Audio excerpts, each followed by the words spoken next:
আসসালামু আলাইকুম। আজকের ভিডিওতে আমি কথা বলবো বট সম্পর্কে অথবা বটনেট সম্পর্কে এবং আপনি জানতে পারবেন বটনেট ইউজ করে মানুষ কিভাবে ফিশিং বা স্প্যামিং করে থাকে এবং কিভাবে এসব ফিশিং এবং স্প্যামিংয়ের হাত থেকে বাঁচতে পারবেন আপনি। এসব কিছু আজকের ভিডিও থেকে জানতে পারবেন।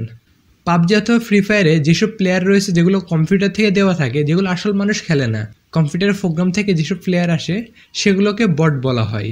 বট গেমস না শুধু, অনেক জায়গাতে আমরা বটের ব্যবহার দেখতে পাই। যেরকম সেলিব্রিটিদেরকে আপনি যদি কখনো মেসেজ করেন তাদের ইনবক্স থেকে কিন্তু রিপ্লাই আসবে, কিন্তু সেই রিপ্লাইটা মানুষ করে না, হয়তোবা কোনো বট অথবা রোবটের মাধ্যমে সে রিপ্লাইটা আপনাকে করে থাকে। অথবা যদি আপনি কোনো কমেন্ট বক্স দেখেন, বড় কোনো পণ্যের অথবা বড় কোনো কোম্পানির যদি কমেন্ট বক্স দেখেন, সেখানে দেখবেন যে সবগুলো রিপ্লাই অনেক রকম। বিশেষ করে স্যাম্পনি অথবা গ্রামীণ ফোনের যে কমেন্টগুলো দেখেন সেগুলো দেখবেন যে সেখানে দেখবেন যে সবগুলো কমেন্ট প্রায় একরকম। তো সেগুলো কিন্তু মানুষের মাধ্যমে করে না, সেগুলো রোবট অথবা বটের মাধ্যমে বা কোনো কমান্ড লাইনের মাধ্যমে করে থাকে। এগুলো হচ্ছে বটের প্রধান ব্যবহার।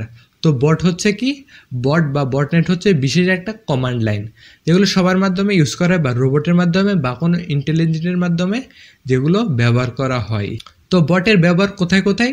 সেলিব্রিটি অথবা কোনো নিউজের অথবা কোনো কোম্পানির রিপ্লাই করার জন্য। সব মানুষ কি বসে বসে রিপ্লাই করতে পারবে? অবশ্যই না। অনেকজনকে রিপ্লাই করা লাগে বা অনেকের কমেন্টের অ্যান্সার দেওয়া লাগে। তো সেখানে তারা কি করে, বিশেষ কোনো ইন্টেলিজেন্ট কমান্ড লাইন অথবা বিশেষ কোনো রোবটের মাধ্যমে রিপ্লাইগুলো দিয়ে থাকে। এই কাজটাই বটের মাধ্যমে করা হয়। এই বটকে কিন্তু জম্বিও বলা হয়, ইন্টারনেটে জম্বি বলা হয়। কারণ বটের যেরকম ভালো দিক রয়েছে সেরকম খারাপ দিকও রয়েছে। যেসব ডিডিওস অ্যাটাক, আমি ডিডিওস অ্যাটাক সম্পর্কে ভিডিও বানাইছি, চাইলে সেটা দেখে নিতে পারেন। ডিডিওস অ্যাটাকের সময় কিন্তু অনেকগুলো ফেক আইডি লাগে, একটা কম্পিউটারের মাধ্যমে কিন্তু করা সম্ভব না। তাই এই বটের মাধ্যমে অন্যদের কম্পিউটার কিন্তু আক্রান্ত করে বা সেখানেও কিন্তু ভাইরাসটাকে দিয়ে দেয়, বট ভাইরাস এটাকে দিয়ে দেয় এবং সেখান থেকে ওই কম্পিউটারকেও কিন্তু আক্রমণ করে, সেখান থেকেও ডিডিওস অ্যাটাক করে থাকে। তো এই বট অ্যাটাকের খারাপ দিকও রয়েছে, বা ফিশিং করার সময় কিন্তু বারবার একটা কাজ করা লাগে বা বারবার লিঙ্ক ফাটানো লাগে যাতে সে ক্লায়েন্টটা ক্লিক করে। এই কাজগুলো কিন্তু বটের মাধ্যমে করা হয়, কারণ মানুষ বসে বসে কয়জনকে ইমেল করবে বা কয়জনকে স্প্যামিং করবে, এসব কাজ কিন্তু বটের মাধ্যমে করা হয়।